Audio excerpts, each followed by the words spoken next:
In my vlog on Shropshire Folklore of Mary Webb, I mentioned that Mary was heavily influenced by Charlotte Burne, and a jointly authored book, Shropshire Folklore, A Sheaf of Gleanings. I actually find that A Sheaf of Gleanings is ready available both from booksellers and online. So I've decided to begin a series based from the large and detailed book. Where I can, I'll augment it with additional materials. I think I also need to apologise that it'll mostly use still photography that I can find on the internet. As from Indonesia, I cannot find relevant video clips, and I'm most unlikely to return to the UK again.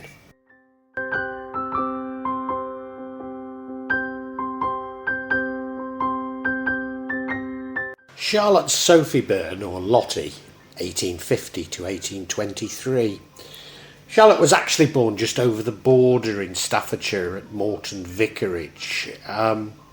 It's said that she inherited her interest in folklore from her mother, also called Charlotte Burne, but this time Charlotte Ann Burne, 1820 to 1893. Charlotte's father, Sambrook Thomas Higgins Burne, 1822 to 1861, was born into a wealthy Staffordshire family. He matriculated at Trinity College, Oxford, in 1841, but did not take a degree. But it would seem that he was disinherited by his father. He was assisted by his brother, the Reverend Thomas Burne, whom was the perpetual curate of Morton in Staffordshire. However, the family moved to Summerhill, Edgmond in Shropshire in 1854, having exhausted their welcome at the Morton Vicarage.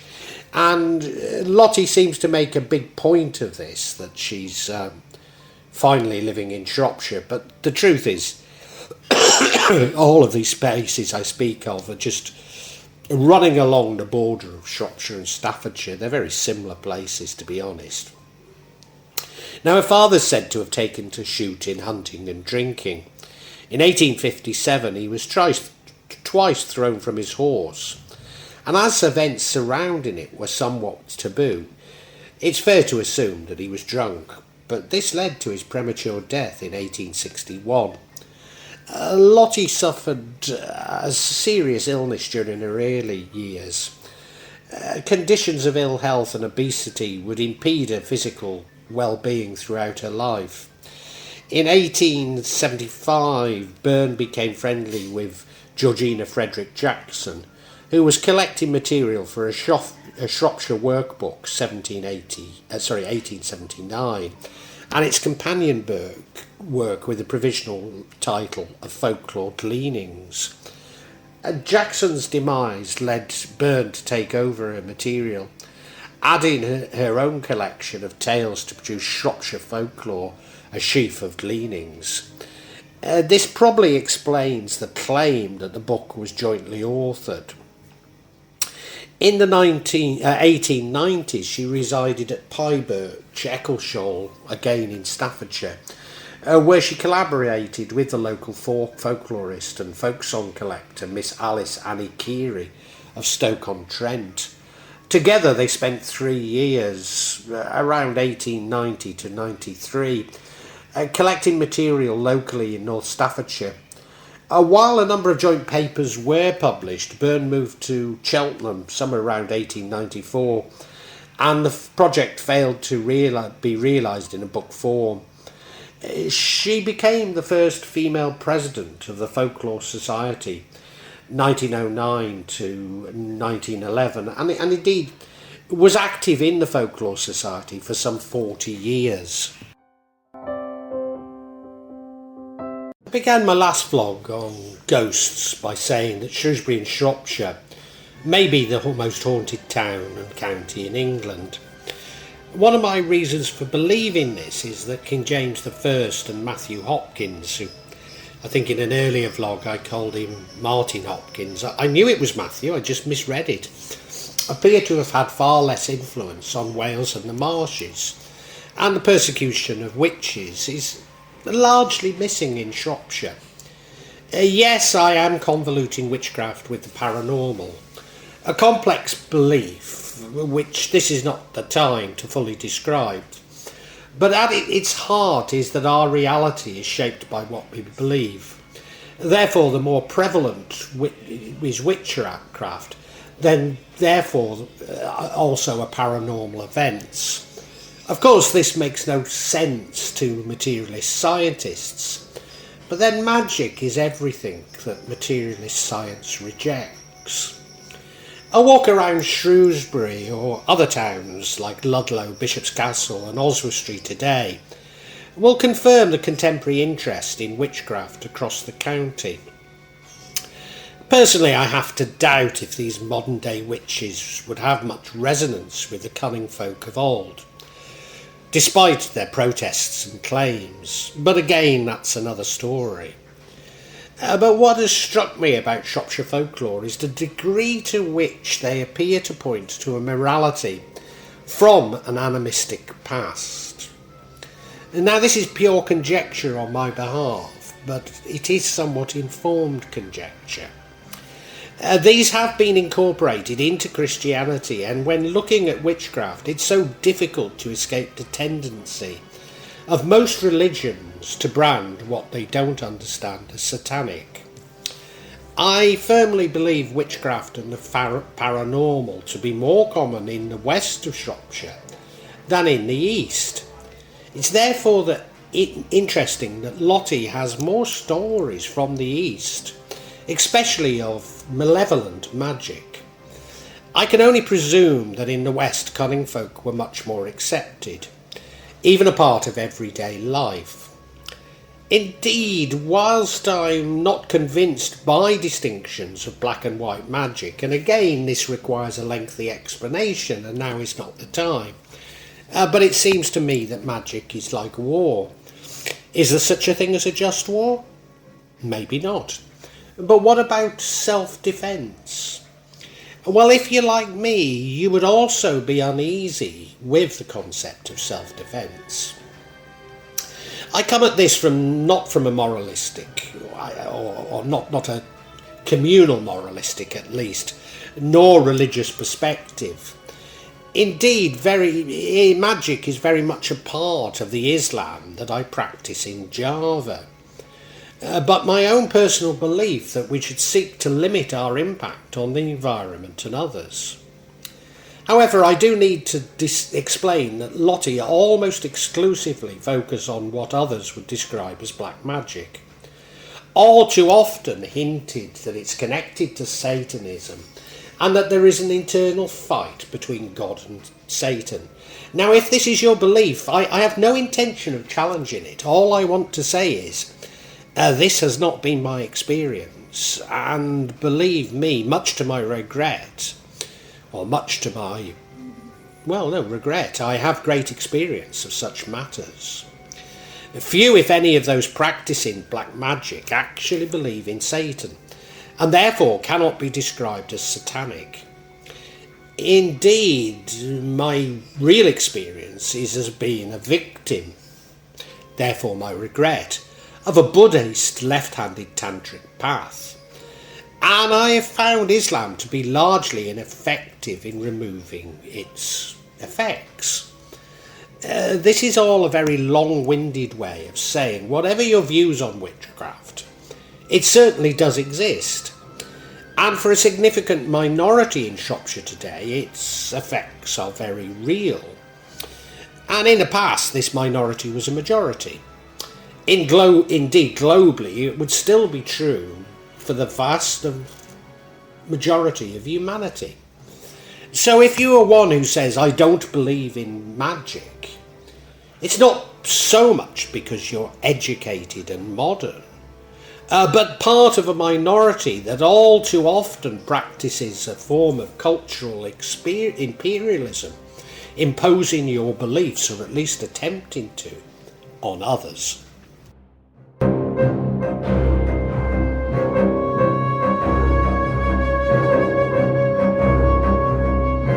1875, a public official of Oakengates claimed that an old man entered his office and asked him to write a letter. An elderly woman was very ill, also that his daughter had 2 children ill, and that he believed they were suffering from some form of witchcraft. The letter was to a wise and good woman in Wellington, and he asked her to put a stop to it. He believed that his pig was also bewitched. I find this interesting because as a child I would sneak outside a house in Arleston village near Wellington to spy on the home of a supposed witch. Also, Wellington is where the first witch ladder was discovered.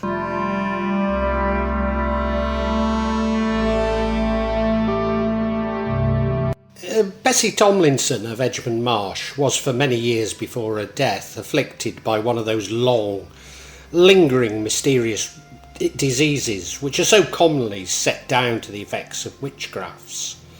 The doctors couldn't find anything wrong with her, but she knew very well what was the matter. Amongst the neighbours was one Challoner, also of Edgmond Marsh, who was believed to be a witch. Not long before she was taken ill, he asked her to lend him some money, but she refused, saying that she had none to lend, and she and her neighbours were quite convinced that this was the consequence. Challoner had put a spell on her and caused her strange illness. Such illnesses that are undiscoverable by doctors and explanations of sorcery are common today where I live in Java. Now I urge you not to dismiss them out of hand. You may well feel that they are all within the mind, and I would probably agree with you, but that does not make them unreal. Indeed, I often help villagers in Java suffering from a variety of illnesses and misfortune, lacking access to a health or legal system. There's absolutely nothing unusual in this. Perhaps what is unusual is that nobody ever pays me for my troubles, as the idea of paying a foreigner would be even more ridiculous than a dog speaking in Javanese. And normally some local herbs are enough to provide relief, but sometimes I have to remove possessions by ghosts or jinn. Whilst I do believe it to be in the mind, in order to remove them I have to convince myself that they're external, and it is this that seems to convince the patient that I have removed them, which indeed cures them. Challoner moved to Wolverhampton during the course of the poor woman's illness, but his power did not cease with his presence. He and his sister, who lived with him, were both reputed to be witches, but the brother was the worst. From what I can tell, this story was taken up by primitive Methodists at the time. I would therefore caution readers to be, as all too often such stories are embellished to support a particular interpretation of it. A family who went to live in Edgmond in 1854, in ignorance of Challoner, employed him to kill pigs for them, but a young woman who entered their service would never eat their bacon. After Challoner left the parish, he came begging to the door of the same family and the servants encouraged the master to do so. Not that they thought that he could hurt them exactly, but it was better to be on the safe side.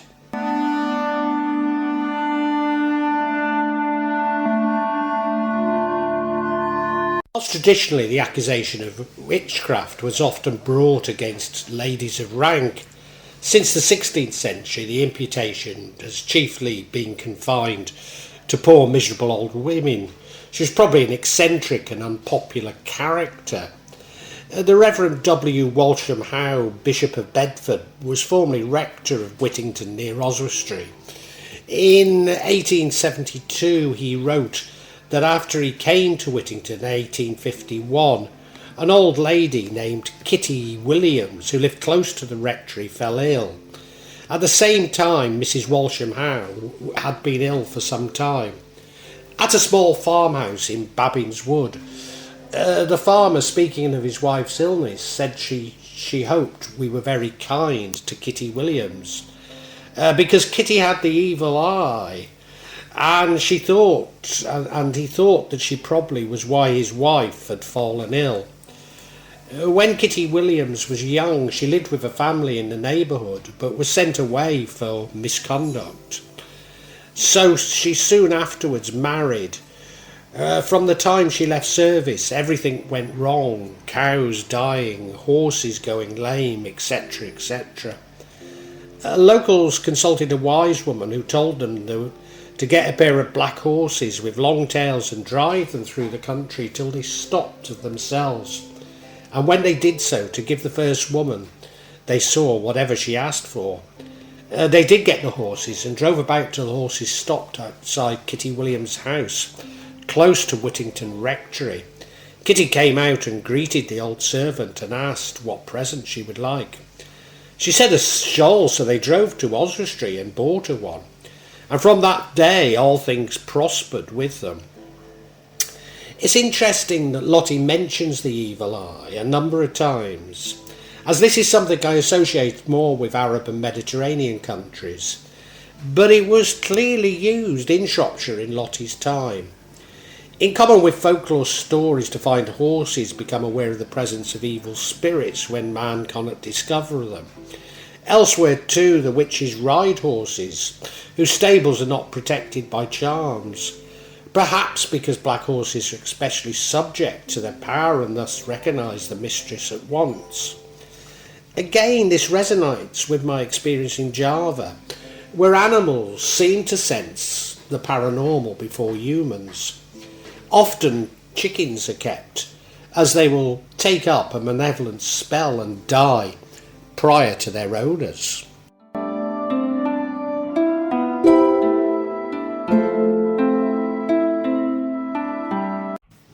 A woman was going along a road with a child in her arms, which was eating an apple. Another woman, well known to the witch, came behind her and took the apple from the child's hand, bit a piece out of it and returned it. The child was fat and healthy till then, but from that day it never grew again, and pined away until it died. A woman from Dorley, who was a maker of pikelets, went to live in newly built house which belonged to a clergyman. Therefore one would think that it was free from witchcraft. In a very short time she gave notice to leave, declaring that the house was bewitched and she could not work in it. In June 1882 a man near Madeley-on-Severn, which I assume to be Madeley Telford to distinguish it from Madeley Staffordshire, found in a crevice one of the joints of the chimney a folded paper sealed with red rags, on which were written the following words: "I charge all witches and ghosts to depart from this house, in the great name of Jehovah, the Alpha and Omega." Old Mrs. Mansell, living in Limekill Bank at Longner, declared that she was bewitched. Something came creeping up on her every night as she was in bed, and nothing would stop it. She took to the Bible and prayer book with her to bed, and hymn books in the house too, but none of it was any good. The neighbour gave her a leaf out of the Bible for a charm, and she folded it and put it on her heart, but it did no good either. She then took a rolling pin and thrashed the bed right before she got into it, but it was no better than anything else had been. And when the last heard of, she continued to be bewitched.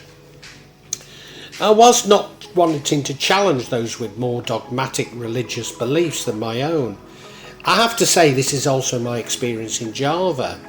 Although recitations of Al-Quran, especially Ayat al-Kursi, may help, often they do not.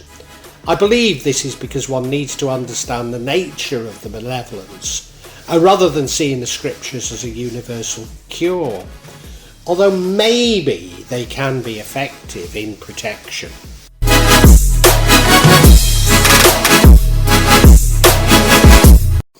In the 18th century, exorcisms and the use of clergy were much in evidence. The servant to Thomas Nunes of Horton near Wem took it upon his head to hide his master's plough and saddle, and claimed that they were conveyed away by witchcraft. His tale met with so much credence that he was encouraged to play other pranks, and at length he even set the house on fire. Mr. Hughes, curate of Wem from 1698 to 1708, and then again 1710 to 11, being desired to pray in a house that was disturbed after he'd done his office, called for his horse, whereupon the boy came running up to acquaint them that the parson's saddle had gone.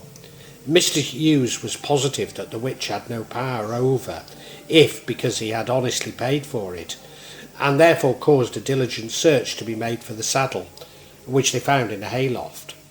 This caused the boy to be very much suspected, and he was taken before the justices, and he confessed to his misdeeds, resulting in a whipping and an imprisonment. The people at a farm between Alverley and Quat once missed some turkeys and suspected a young man in the neighbourhood of the theft. So they went to an old woman in Kidderminster who judged it to be him. It was said that this woman could bring trouble on those who she judged guilty of any such crime by making them blind or lame. The young man's aunt at Kinlet, who was moreover convinced of his innocence, was very much concerned for him and consulted an old man called John Malpas on his behalf. Old John gave her a written copy of a verse from the Bible, which would ensure the lad's safety from witchcraft as long as he carried about him, and his cousin, then a little girl, took it to him one Sunday morning at the farm. Dick Spot the conjurer lived in Oswestry in the 18th century and obtained honour of a biography which may be found by the curious amongst pamphlets in the British Museum. His real name was Richard Morris, the name Spot being given to him on account of a black spot on his face. He was actually a Derbyshire man by birth and related both to Sir Richard Arkwright of the spinning gemming fame. He was an excellent mechanic and was believed to be able to find his way anywhere without direction. He was an orphan and brought up by his mother's sister, Deborah Heathcote, who was a fortune teller, by which means added to her independent income, but a nephew who surpassed her in that art. Among other things, he foretold of the murder of the King of Sweden in 1794, 4 months before it occurred. His own death at the age of 83 happened in Oswestry in the following year, and even here his prophetic powers were brought into play. There was heard a very extraordinary rapping against the wainscot of his room that he died in, and of which he seemed sensible but not affected by it. When his attendants asked if he'd heard the noise behind the wainscot, he finally answered, "Yes, and in a little while after," he said, "my countenance will be determined by the light of the lamp, which will go out before the morning," and which indeed happened. It would seem that Dick Spot was even more famous in North Wales. Indeed, there are many stories across North Wales of this very same Dick Spot.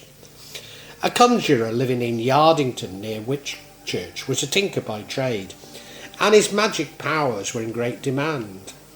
In 1874, an old woman at Bletchley near Morton-Say lost some potatoes and also a pair of sheets, which she'd hung out in her garden to dry. She went to Whitchurch to consult a man about it. The tinker assured her that the potatoes were eaten, but that she would get the sheets back, and in a fortnight she found them hanging on the hedge off which they had been stolen.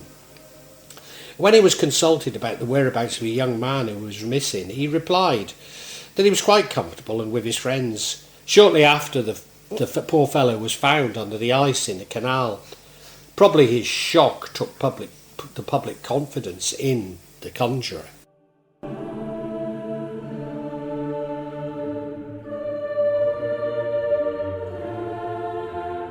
Conjurer or wizard who formerly lived at Yockleton. On one occasion, a woman whose husband had deserted her went to this man to try and get him back, or at least find out where he was. The man went through sort of ceremony or incantation, and it had hardly ended when a great black cat appeared on the outside windowsill and rubbed itself against the pane. Both the man and the woman ran for their lives. The method of divination which the conjurers used was an old favourite, one of the Bible and a key, only instead of the Bible he used an old book, The Life of Guy Earl of Warwick. This was a play using topical allusions and subject matter concerning Christian piety and cardinal virtues. Martha Cadd of Ludlow missed a sheet and proceeded to use the key on the Bible to discover who'd stolen it. She and a party of friends went to the backyard of several neighbours in succession, and had each of them opened the Bible, and the injured party crossed her forefingers over it. The key was balanced on the fingers, and the name of the person in the living house was mentioned. And Mrs. Cadd, who should have done so, could not read. Her neighbour, Mary Ann Collier, repeated for her the 16th verse of the first chapter of Ruth. The key remained motionless until they reached the yard belonging to Mrs. Elizabeth Oliver, when as soon as her name was mentioned, they declared that both the key and the Bible turned completely out of their hands. They then tried whether the theft was committed by daylight or dark, and the key turned to daylight. On the 27th of December, Miss Collier met Miss Oliver and informed her that she was a daylight thief. Miss Oliver charged her at the Ludlow Borough Sessions on the 8th of January 1879 with using abusive language, and the whole story came out in court, accompanied by a renowned wrangle between the pair and a great display of interest in part of the many believers in divination who were present, and one of whom, being called as a witness, averred that the mention of the thief's name, the key, invariably began to jerk about, and much to the astonishment of the mayor and his colleagues, who dismissed the case. An ancestor of mine was a mayor of Ludlow, but I have no idea if they were one and the same. Exactly the same thing just happened again. A Mrs. Caroline Pardo of Upper Golford in Ludlow lately lost a watch from a room in which her daughter had recently died and lain ill, and suspected a neighbour, Ellen Wall, who'd helped to nurse the sick child, of having stolen it. So she turned the key on the Bible, and when Mrs. Wall's name was called, it fell to the ground 10 times. She accused Mrs. Wall of the theft, and on February the 13th, 1883, later charged her at Ludlow Borough Sessions with having used abusive language to her on the proceedings of the 27th of January. Mr. Pardo, who gave the bench the benefit of her opinion on the subject at great length, took out a cross summons for the same offence against Mrs. Wall's son, for whom, having resorted to his mother's cause, and the matter ended with an infliction of a shilling fine on both parties. This divination technique was also known in Worthing.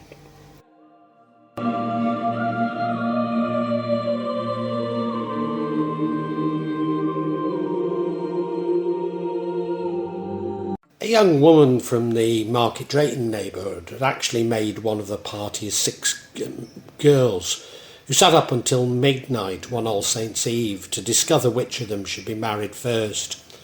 Which of them took a shift and hung it on the back of the chair before the fire, and all waited in silence until the clock struck 12. Then repeated a charm with all our informant, which our informant unfortunately had forgotten. It had to be said very slowly to the last exact 10 minutes, and the girls whose shift moved first after the formula was completed would be the first to marry.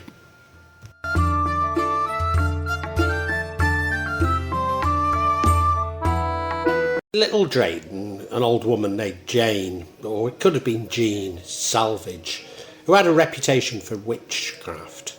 The story goes that one harvest time, Jean and a neighbour's woman were busy leasing the churlish, when the churlish farmer in whose field they were came up and bade them to go away.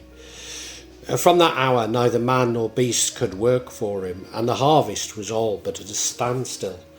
For some days this strange deadlock continued, until at last the farmer sent for Jean and told her that she might lease as much as she liked.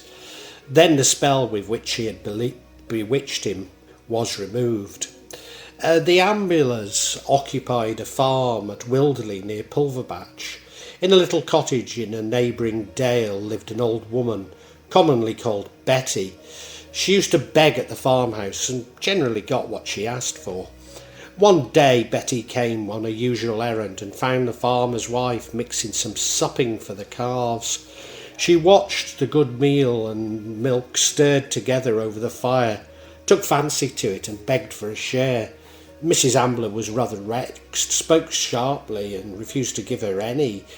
Betty only had said in a meaning tone, "The calves want to eat the supping now." When the maid came out, the pail carefully prepared the supping to the calves. They utterly refused to touch it.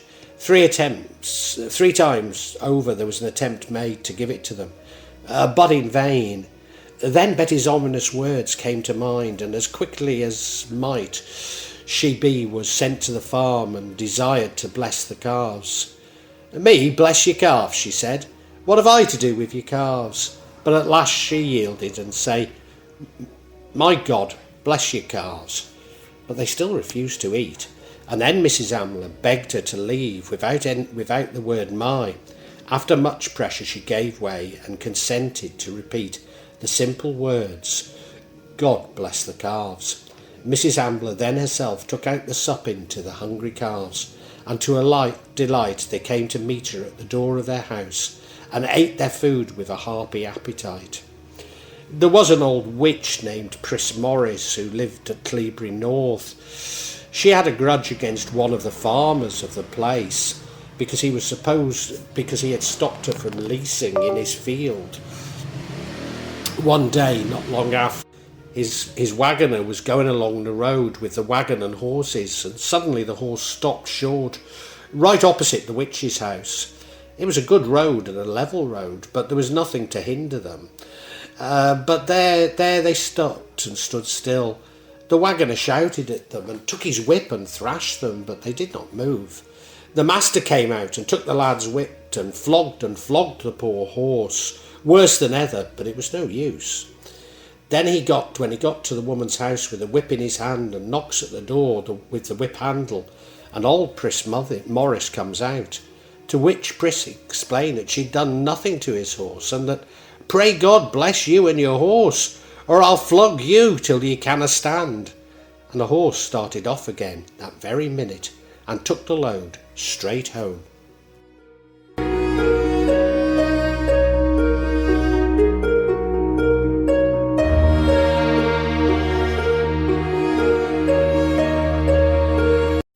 A farmer at Child's Arkle in northeast Shropshire was noted for having the evil eye and for having dealings with the devil. He could, it was believed, make people who displeased him go in a direction exactly as he wished. One day a party of Morris dancers called at the village inn where our hero happened to be sitting. After going through the performance, one of the dancers snatched up the horn of ale which stood before the farmer and emptied it at a draught. The farmer merely cast a glance on the impertinent youth, and soon after the dancers left the house. They'd not gone far when the ale drinker was brought to a standstill. The others laughed at him for his fate. He strove to follow them, but in vain. He was rooted to the spot, and when at length he could move again, it was only to retrace his steps to the presence of the man who he had fronted, and whom he did not let go until the following morning. Now I do need to sound a warning against the use of the evil eye and witchcraft, however tempted you may be to stop Morris dancers from dancing.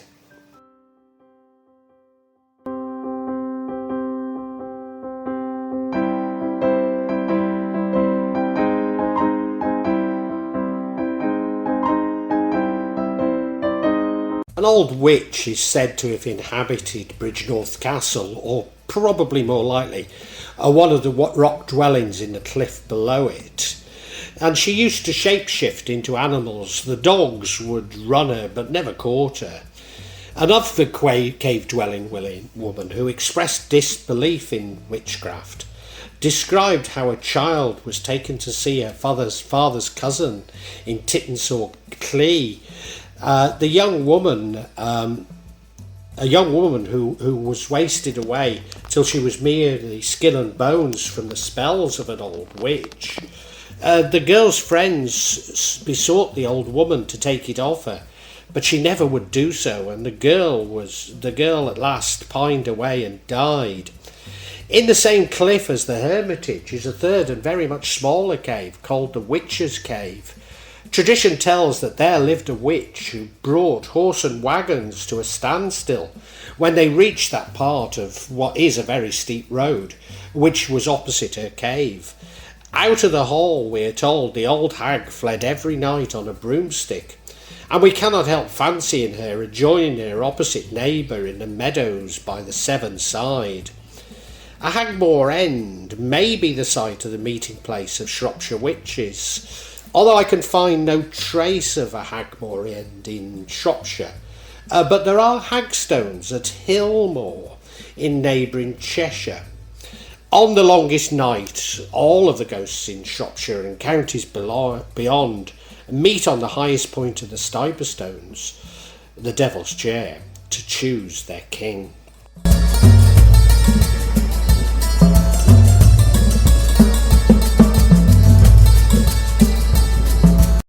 Nanny Morgan was a bad old woman. In Nanny's girlhood, she was concerned in a robbery at the house of Mrs. Powell at Burne near Wenlock, together with Mary Beaumont, a servant of the house. The clothes which were stolen were found in Nanny's possession, and both were tried for the offence at Shrewsbury Assizes and found guilty. Mary Beaumont was transported, but it is said that Nanny escaped with imprisonment. After she came out of jail, Nanny joined a party of gypsies, from whom she learned to tell fortunes with cards, and settled on Westwood Common. She was consulted by servant girls for miles around. After her death, a quantity of jewellery was found in her house, obtained from her customers in payment for her services, along with many letters with signatures of ladies of education and position in the neighbourhood. She was supposed to practice witchcraft and to have the evil eye. By the end of her life, the witch had become Anne Williams, alias Morgan, alias Evans, Mary Beaumont, one of the children of Betty Beaumont, who is remembered as the last person who did penance in a white sheet at Wenlock. At 69, Nanny Morgan came to a shocking end. On the 12th of September 1857, she was found lying dead in her house, stabbed on the face and neck and wrist, and she just lay. No one was found to pay for a funeral of the detested witch, and not even her shoes were removed from her corpse. On the day of her death, a young man who had lodged with her was seen leaving the house with blood on his clothes. He was arrested and tried for murder at the Spring Assizes. It appeared that the old woman had a violent affection for him, and that he was completely under her influence. It was known that he had often wished to escape the spell which she held him with, but he believed that he could by art's force him to return to her wherever he might be, and he dreaded her spells too much to break free. One day in question he'd been at her house, and on return she was angered by his absence, gave way to her ungoverned temper, and greeted him with a storm of abusive taunts. Maddened with rage and fear, he stabbed her recklessly and repeatedly, not with any thought of murder, but simply to free himself from the witch's power, and then fled the cottage. He was, however, condemned to death by many of the jury of the county magistrates, petitioned for a commutation of the sentence, and it was not carried into effect. In fact, I've actually found this story reported in newspapers of the day, so it goes to show that witchcraft was indeed practised by many in Shropshire of old.